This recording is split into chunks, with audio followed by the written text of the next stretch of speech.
And now she's made history in a major way, not just for herself, but for her country and for the next generation watching. She's coming from Philippines, which is now a big deal. She's been the biggest ever, tennis player from that country. I'm really appreciative and super thankful.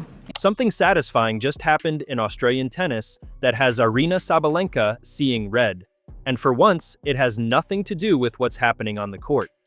The two-time Australian Open champion, the player whose name echoes through Rod Laver Arena every January, just watched a 20-year-old from the Philippines steal something she never expected to lose: her crowd.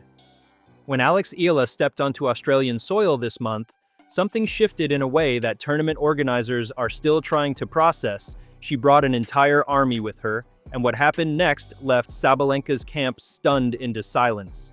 I mean, it's tennis, Today you loser, tomorrow you winner, so hopefully I'll be more of a winner. She has more confidence and she goes for her shots without any doubt, I would say. Sabalenka has won 2 consecutive Australian Opens. She's the one with her face plastered across Melbourne's promotional materials. And yet, when both players walked through the same venue on the same day, only one of them needed a security escort to get through the crowd. It wasn't Aryna. What I'm about to break down for you reveals exactly how Alex Eala pulled off the impossible, building a fan base in Sabalenka's own backyard. Drop a comment right now. Are you an Alex Eala fan? And if you are, I want to know when. Let me put into perspective just how insane Alex Eala's journey has been over the past 12 months. Exactly 1 year ago, Alex Eala was ranked 138th in the world, grinding through ITF events, the minor leagues of professional tennis.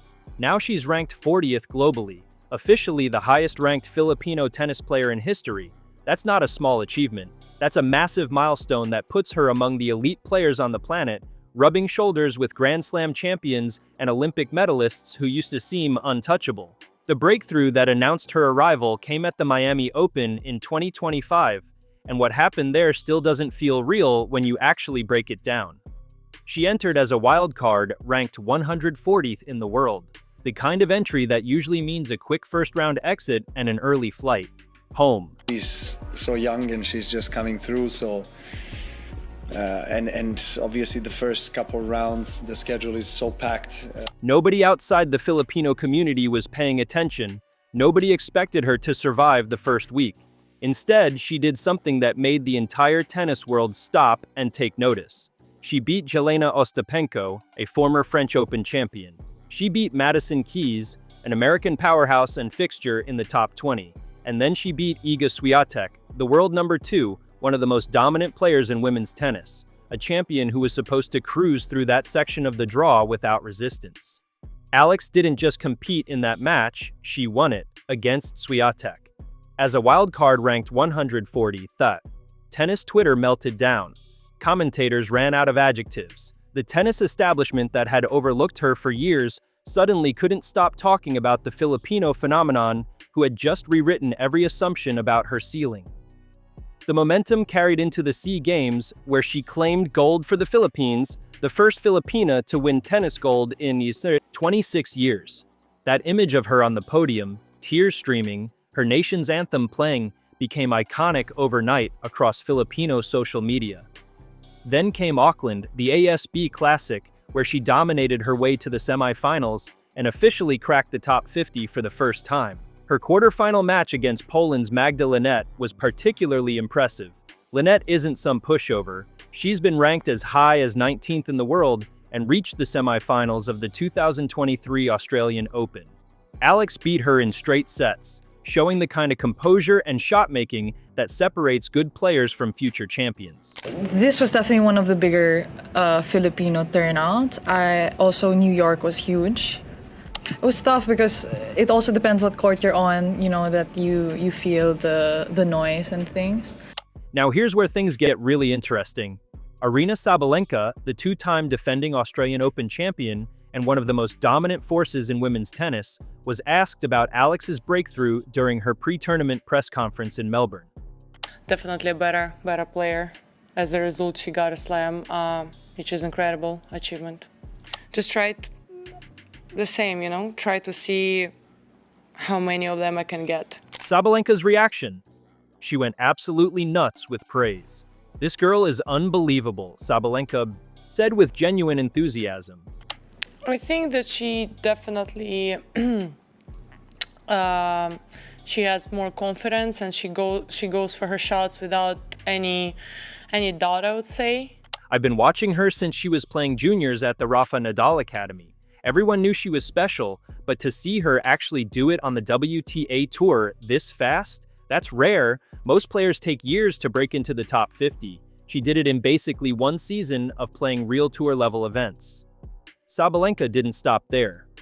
"The thing about Alex is she doesn't play scared. She goes for her shots, she competes like she believes she belongs, and that's the hardest thing to teach. You either have that mentality or you don't. She has it." Coming from Sabalenka, someone who knows exactly what it takes to dominate at the highest level, that's massive. She isn't known for handing out compliments to every young player who has a decent tournament. She's selective about who she recognizes, which makes her comments about Alex even more significant. But Sabalenka also added something that got people talking, a dose of reality that every rising player eventually has to confront. The top 50 is great, but it's also where things get really hard. Everyone in the top 50 is good, everyone can play. The difference between 50 and 20 isn't just talent, it's consistency, mental toughness, and handling expectations. That's going to be her next test. I mean, she played an incredible match, and I tried my very best. I was fighting till the very last point. I had my opportunities. That's not shade, that's truth. Sabalenka is pointing out what every player discovers when they break into the top 50. The competition gets exponentially harder, and maintaining that ranking requires a completely different level of commitment. Let's talk about what Alex's rise actually means beyond the numbers. The Philippines isn't exactly a tennis powerhouse. Basketball dominates the sports culture there. Tennis doesn't have the infrastructure, the funding, or the national attention it receives in countries like the United States, Spain, or Australia. For Alex to break through from that background makes her achievement even more remarkable. She's doing something no Filipino player has ever done at this level, creating a path where none existed before. Her training at the Rafael Nadal Academy in Mallorca has been crucial.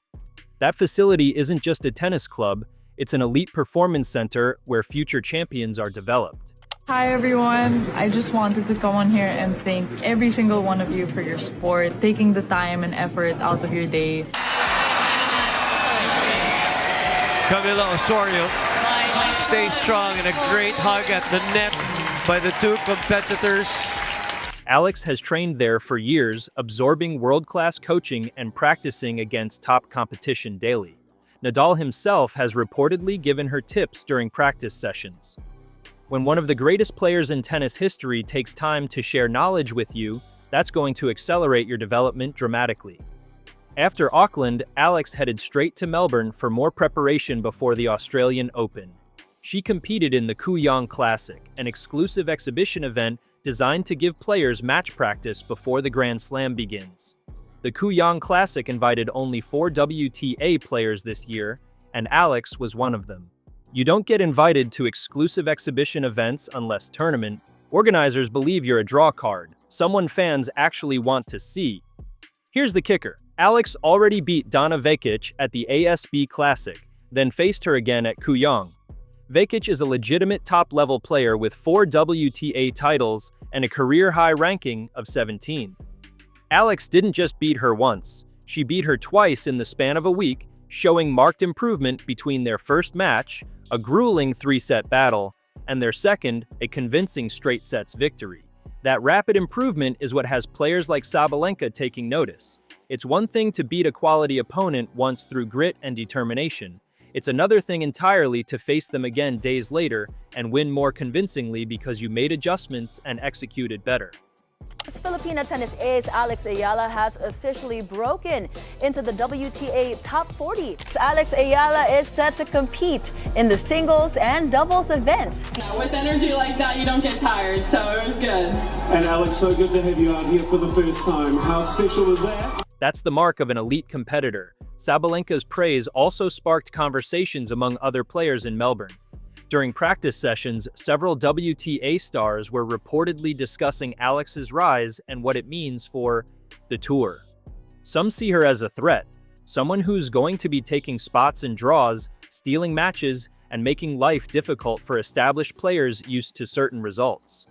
Others see her as exactly what the sport needs: fresh energy, a compelling story, and potentially millions of new fans from the Philippines. The Filipino community has rallied around Alex in a way that has genuinely stunned the tennis establishment. When she played in Auckland, hundreds of Filipino fans traveled to New Zealand just to support her. When she plays in Melbourne, the Filipino presence is even larger and louder. Donna Vekic commented on it after facing Alex, saying with genuine amazement, "There's so many of you guys," as she looked around at the sea of Filipino flags that had filled the stands. That fan base travels, they spend money, they create buzz, tournament organizers love that. Now let's address the elephant in the room. Can Alex sustain this success, or is she a flash in the pan who will fade back into obscurity? The evidence suggests she's the real deal. Her rise hasn't been built on one magical tournament. It's been steady improvement over multiple events. She reached the semifinals of the Miami Open, beating Swiatek along the way. The comparison some people are making to Emma Raducanu's brief surge and subsequent struggles isn't really fair. Raducanu won the US Open as a qualifier and immediately faced enormous pressure and expectations she struggled to handle. Alex's rise has been more gradual, more sustainable, built on a foundation of consistent results rather than one miraculous tournament run. Looking ahead, Alex's ranking trajectory is set up beautifully for more gains. She's defending minimal points over the next few months because she was playing lower-level events this time last year.